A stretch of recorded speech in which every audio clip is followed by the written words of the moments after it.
ಕೆಂಪೇಗೌಡರ ಸಾಧನೆ, ಇತಿಹಾಸ, ಅವರ ಮೂಲದ ಬಗ್ಗೆ ಮಾತನಾಡೋದಕ್ಕೆ ನಮ್ಮ ಜೊತೆಗಿದ್ದಾರೆ ಕೆಂಪೇಗೌಡ ಯುವ ವಾಹಿನಿಯ ಸಂಸ್ಥಾಪಕ ಅಧ್ಯಕ್ಷರು ಶ್ರೀ ಜಗನ್ನಾಥ್ ಗೌಡ ಅವರು. ಇತ್ತೀಚೆಗೆ ಕೆಂಪೇಗೌಡರ ಜನ್ಮಸ್ಥಳ ಜೊತೆಗೆ ಅವರು ಬದುಕಿದಂತಹ ಊರುಗಳೆಲ್ಲ ಹೋಗಿ ತಾವು ನೋಡ್ಕೊಂಡು ಬಂದಿದೆ. ಅಂದ್ರೆ ಹೊಸ ತಲೆಮಾರಿಗೆ ಕೆಂಪೇಗೌಡರ ವಿಚಾರಧಾರೆಗಳನ್ನು ತಲುಪಿಸುವಂತಹ ನಿಟ್ಟಿನಲ್ಲಿ ತಾವು ಕೆಲಸ ಮಾಡ್ತಿದ್ದೀರಿ. ಕೆಂಪೇಗೌಡರು ನಮ್ಮ ಬೆಂಗಳೂರನ್ನ ಆರ್ಥಿಕವಾಗಿ, ವಾಣಿಜ್ಯವಾಗಿ 500 ವರ್ಷ ಹಿಂದೆನೆ ತುಂಬಾ ಡೆವಲಪ್ ಮಾಡಿದ್ರು. ಅದಕ್ಕೆ ಕಾರಣೀಭೂತರಾದ್ರು. ಮೊದಲನೇ ಮೈಲಿಗಲ್ಲೇನು ಅಂತಂದ್ರೆ ಇವ್ರು ಇನ್ನೂ ಪಟ್ಟಾಭಿಷೇಕ ಆಗಿರಲ್ಲ.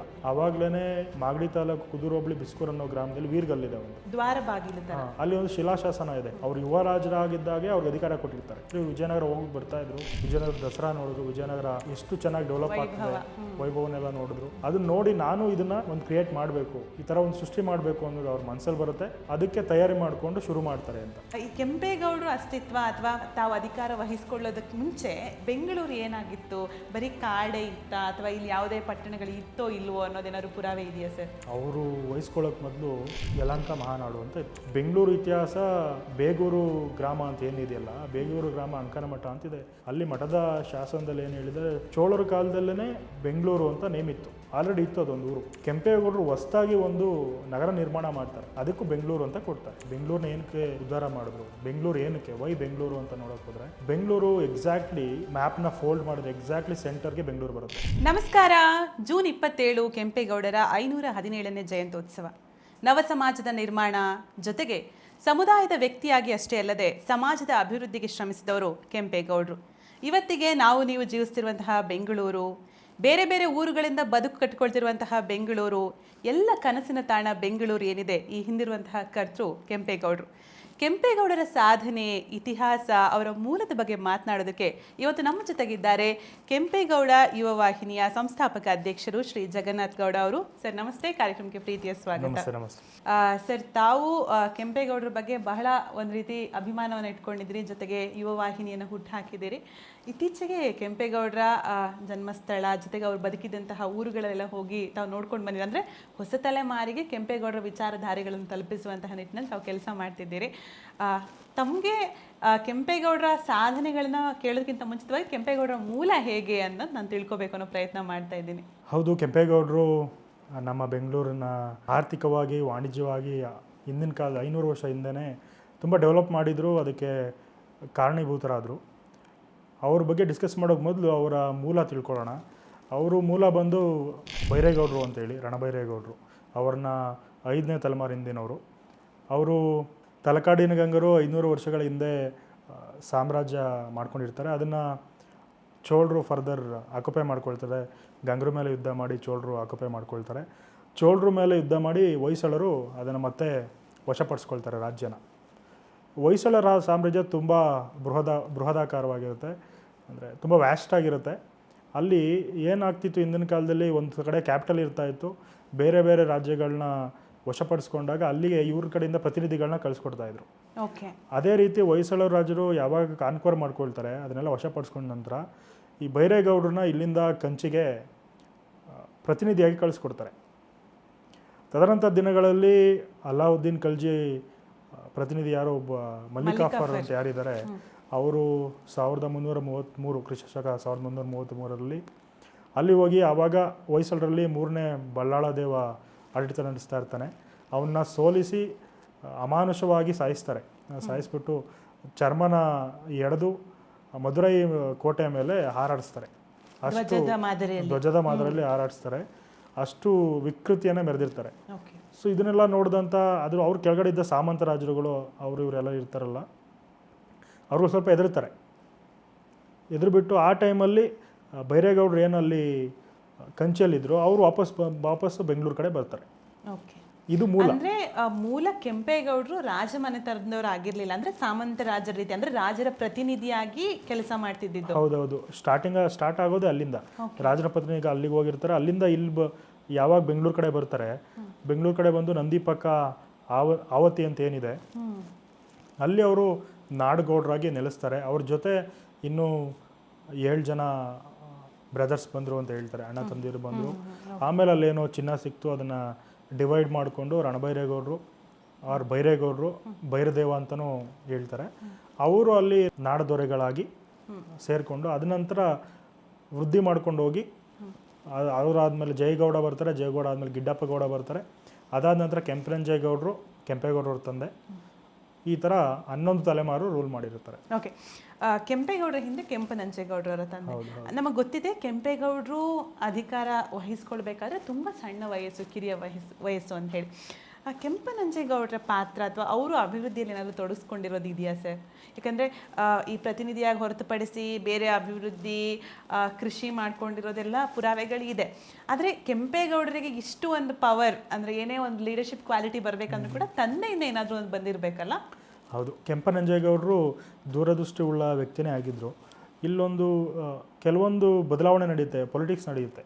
ಇಲ್ಲೇನಾಗುತ್ತೆ, ಆವಾಗ ವಿಜಯನಗರ ಅಸ್ತಿತ್ವದಲ್ಲಿರುತ್ತೆ. ವಿಜಯನಗರನ ಕೆಂಪೇಗೌಡರು ತಂದೆ ಕೆಂಪನಂಜೇಗೌಡರು ವಿಜಯನಗರ ನರಸನಾಯಕ ಅಂತ ಒಬ್ರು ಇರ್ತಾರೆ.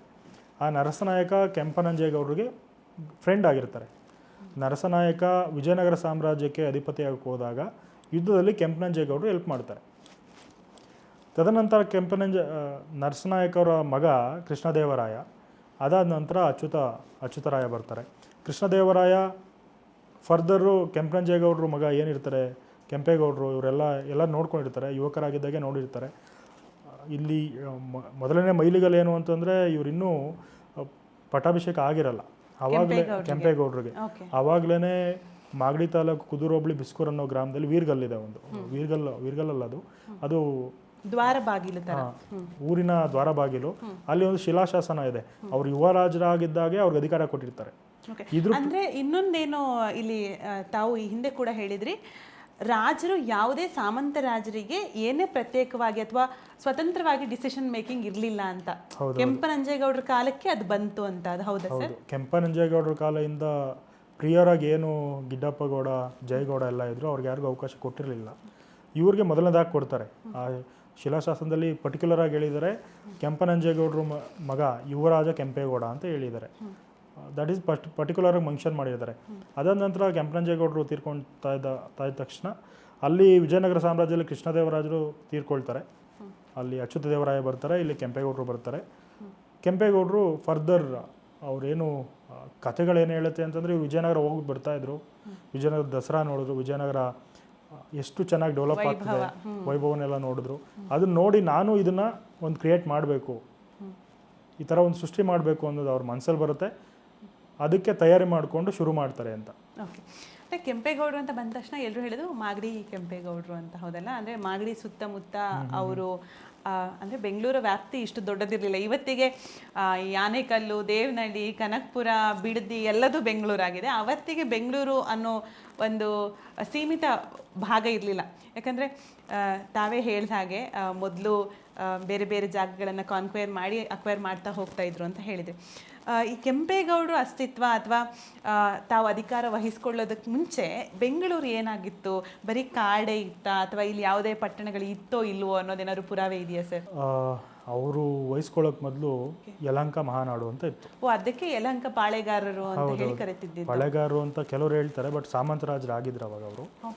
ನಮಗೆ ಅವರ ಸಾಮ್ರಾಜ್ಯ ವಿಸ್ತೀರ್ಣ ತಿಳ್ಕೊಂಡ್ರೆ ಒಂದು ಐಡಿಯಾ ಬರುತ್ತೆ. ಇಲ್ಲಿ ಪೂರ್ವಕ್ಕೆ ಡೆಂಗ್ನಿ ಕೋಟೆ ಅಂತಿದೆ, ಕೃಷ್ಣಗಿರಿ ಜಿಲ್ಲೆ. ಆ ಡೆಂಗ್ನಿ ಕೋಟೆ ತನಕ ಇತ್ತು. ಉತ್ತರಕ್ಕೆ ನಮಗೆ ಚಿಕ್ಕಬಳ್ಳಾಪುರ, ದೊಡ್ಡಬಳ್ಳಾಪುರ, ದೇವನಹಳ್ಳಿ, ಹೊಸಕೋಟೆ, ಹೀಗೆ ಬಂದು ಕನಕಪುರ, ಚನ್ನಪಟ್ಟಣ, ರಾಮನಗರ, ಮಾಗಡಿ, ಕುಣಿಗಲ್ ತನಕ ವೆಸ್ಟ್ಗೆ ಬರ್ತಾಯಿತ್ತು. ಸೊ ಈ ಥರ ಇಷ್ಟು ಇದೇನು ಫುಲ್ ಸರೌಂಡಿಂಗ್ ಇದೆ, ಇದಿಷ್ಟು ಪ್ರದೇಶ ಯಲಹಂಕ ಮಹಾನಾಡು ಅಂತ ಆಗಿತ್ತು. ಇದಿಷ್ಟು ಏರಿಯಾನ ಕೆಂಪೇಗೌಡರು ತಂದೆ ಕೆಂಪೇಗೌಡರು ರೂಲ್ ಮಾಡಿರೋದು. ಇದ್ರ ಒಳಗಡೆ ಬೆಂಗಳೂರು ಅಂತ ಒಂದು ಸಿಟಿನ ನಿರ್ಮಾಣ ಮಾಡಬೇಕು. ಕೆಂಪನಂಜೇಗೌಡರು ಇದ್ದಾಗಲೂ ಬೆಂಗಳೂರು ಇರುತ್ತೆ. ಬೆಂಗಳೂರು ಇತಿಹಾಸ ಬೇಗೂರು ಗ್ರಾಮ ಅಂತ ಏನಿದೆಯಲ್ಲ, ಬೇಗೂರು ಗ್ರಾಮ ಅಂಕನಮಠ ಅಂತಿದೆ, ಅಲ್ಲಿ ಒಂದು ಶಾಸನ ಇದೆ. ನೋ ದಾಬಾಸ್ಪೇಟೆ ಅಲ್ಲ, ಬೆಂಗಳೂರಲ್ಲಿ ಬೇಗೂರು. ಬೆಂಗಳೂರಲ್ಲಿ ಬೇಗೂರಿದೆ, ಬೇಗೂರು ಹೋಬಳಿ ಬೇಗೂರು ಗ್ರಾಮ ಅಂತೇಳಿ.